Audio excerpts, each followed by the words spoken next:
Olá, meus amigos telespectadores da TV Teresópolis, programa Opinião. Estamos aqui mais uma vez para falar com vocês e expressar, de certa forma, minha preocupação com o futuro do nosso país. Os jornais de hoje, principalmente a Folha de São Paulo, a Correio Brasiliense Brasília, o Tempo, e outros jornais brasileiros. Eu acho que o Globo, eu não vi isso, e também não vi no Estadão, uma fotografia do presidente Jair Bolsonaro lá em Belo Horizonte, com uma criança, uma menina aí de 4, 5 anos de idade, acho que não tem nem isso, vestida de militar, sobre os ombros do presidente, com uma metralhadora de brinquedo na mão.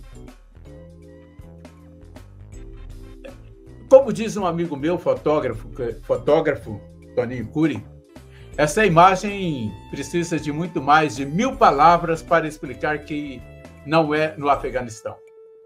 É inacreditável que o nosso presidente da República se apresente dessa forma e use uma criança que você percebe claramente no rostinho dela que ela não sabe nada do que ela está fazendo ali. Ela não entende por que ela está ali. Isso é desumano, isso é vergonhoso, isso é tétrico, sabe? É desesperançoso você ver isso, ver um presidente da República em pleno século XXI fazer esse tipo de coisa. Isso é abominável, né? E tem gente que bate palma, e tem gente que sorri, e tem gente que elogia. Eu não entendo, sabe? Acho que você ser bolsonarista, ser lulista, ser petista, ser PMDBista, ser PTBista, gostar do Roberto Jefferson, cara, tudo isso é permitido, é possível, é lícito e é moral.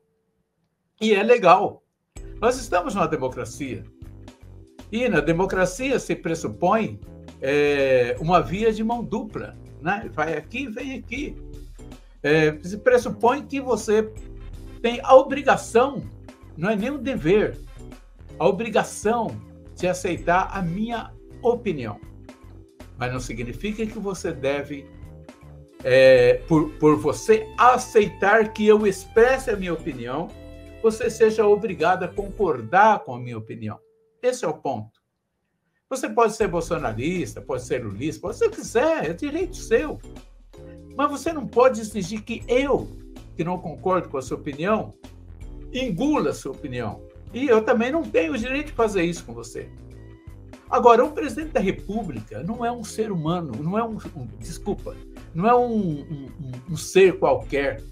Ele é um ser humano privilegiado, que recebeu milhões de votos para estar onde está. E a partir do momento que ele assumiu a sua cadeira, ele precisa governar para nós, para todos, até para aqueles que não votaram nele. Porque é assim que funciona, é assim que é a democracia. E assim, mesmo que se ele implante uma ditadura no país, ele precisa governar para todos. Como que ele vai saber quem é e quem não é amigo dele? Quem é e quem não é que o apoia? O país é um todo, é um corpo. É um todo, é uma nação, já chama nação, porque são todos nós, né? E, minha gente, por favor, deixa os militares fazer o trabalho deles, deixa os médicos fazer o trabalho deles, deixa os políticos fazer o trabalho deles, deixa os religiosos fazer o trabalho deles. Por que nós temos que misturar tudo isso? As coisas estavam dando certo. O país estava caminhando. Tivemos um percalço aí de um governo que também não deveria ter sido eleito por nós. Eu acho que a reeleição da Dilma foi um desastre político para o Brasil, assim como a eleição de Bolsonaro um desastre político para o Brasil, assim como a instituição da reeleição pelo Fernando Henrique Cardoso foi um desastre para o Brasil, sabe? E estou chegando à conclusão que a proclamação da República já foi um desastre para o Brasil, sabe? Acho que, para a verdade, Pedro Álvares Cabral devia ter passado além, para lá de Fernando de Noronha, né? Não é possível que a gente tenha um país tão bacana. Igual, estava conversando com um amigo meu, empresário, Luiz Fernando Garcia, e ele dizia o seguinte: Lelé, nós nascemos abaixo da linha do Equador, num lugar maravilhoso, lindo, esplêndido. Mas que povo se colocou aqui? Porra, nós não cuidamos de nada, sabe? Nós não preservamos o meio ambiente, nós não preservamos nossos rios, nós não preservamos a água que a gente bebe. Se nós fôssemos uma nação antiga, de 4, 5, 10 mil anos, nações como a Bretanha, a França, que já foi Gália, a Bretanha, que já foi celta, que já foi anglo-saxônica, que já foi um monte de coisa lá atrás, tudo bem. Eles chegaram ao século XX com os rios todos podres e poluídos. Hoje, os rios da Inglaterra, da França, são rios limpos. Mas nós só temos 500 anos. Como nós conseguimos degradar em 500 anos o que esses caras demoraram 5 mil anos para degradar? Então, eu fico me perguntando para onde nós vamos caminhar. Quem viu a CPI, CPI da Covid, olha que nome absurdo, CPI da Covid, quinta-feira, e viu o desabafo do senador Fabiano Contarato diante daquele energúmeno desse empresário chamado Otávio Facuri. O que é aquilo, gente? De onde brota isso? Agora surgiu o Capitão Brasil. Desde quando o cidadão Luciano Hang, lá, sei lá como que é o nome desse cidadão, tem estofo de Capitão Brasil, de Capitão América, bonequinho vendendo na rua, Capitão Brasil. Oh, meu Deus do céu, pelo amor de Deus, eu não vivi para ver isso. Sabe? Aonde nós amarramos nosso burro? Aonde o Brasil está amarrando o seu burrinho? Como que a gente vai fazer para mudar isso? Só tem um jeito: que Deus ilumine os partidos políticos para que eles escolham bons candidatos para serem candidatos a presidente da República, a senador, a deputado. Eu costumo dizer, e já disse isso várias vezes, que não adianta fazer reforma eleitoral, cara.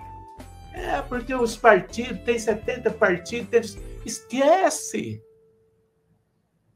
A reforma é mais embaixo. Sabe? Se nós temos 70 partidos, quem sabe um deles coloque alguém que preste. Nós vamos reduzir para 7 e ficar na mão de 7 donos? 7 pessoas?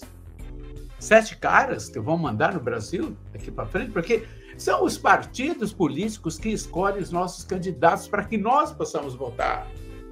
Então, veja bem, o diretório do partido político tem 42, 45 pessoas.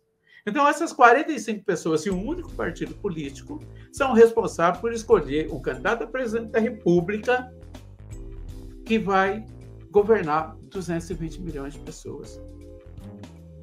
Olha a responsabilidade que esse povo tem. E são eles que escolhem. Eles conhecem a ficha de cada um. Mas, em nome de ganhar a eleição, eles colocam qualquer um para nos governar. Essa é a grande questão. Precisamos rever questão partidária. Precisamos rever fundo partidário. Precisamos rever gastos partidários. Precisamos rever reeleição no Brasil. Tem que acabar com isso. Reeleição é um crime no Brasil. Nós estamos vivendo essa situação no Brasil hoje por causa da reeleição. Se o Fernando Henrique não tivesse feito a reeleição para ele não teria sido reeleito, teria sido eleito um outro candidato, provavelmente do PSDB, depois ficaria 4 anos, depois mais 4 anos um outro candidato, talvez o Lula, e aí Lula sairia e votaria outro candidato, talvez alguém de um outro partido, e não ele próprio, e depois veio a Dilma. Gente, pararam para pensar no si disso? E nós vamos repetir isso agora. 8 anos é muito tempo para um governante. É muito tempo para um governante. Ele se apega tanto a esse poder que depois ele não quer sair mais. Se ele puder, ele vai por 12, vai por 16, vai por 20. É 4 anos, cara, acabou. Saiu, volta depois. Foi bom? Volta. Se não foi bom, vai ficar de fora. Então, nós temos muita coisa para mudar. E me entristece quando eu vejo um candidato, ou nosso presidente da República, fazendo campanha política, candidato à reeleição, sem precisar de renunciar, né? Porque o ideal, então, já que vamos ter reeleição, que o cara se renunciar ao seu mandato em abril para poder competir de igualdade de condições com seus concorrentes, que não vai ter. E aí esse homem me aparece usando uma criança, uma menina de 4, 5 anos de idade, que não sabe o que está fazendo. Olha, eu duvido que...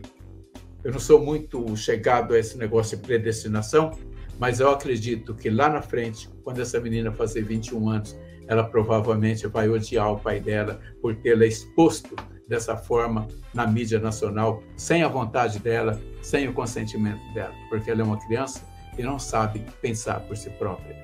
Presidente da República, Bolsonaro. Ontem, em Belo Horizonte, o senhor foi canalha. Infelizmente, o senhor foi canalha. Se o senhor não foi até ontem, a partir de ontem, o senhor, para mim, pessoa, o senhor se tornou um canalha por usar uma criança para fazer política, para fazer campanha eleitoral.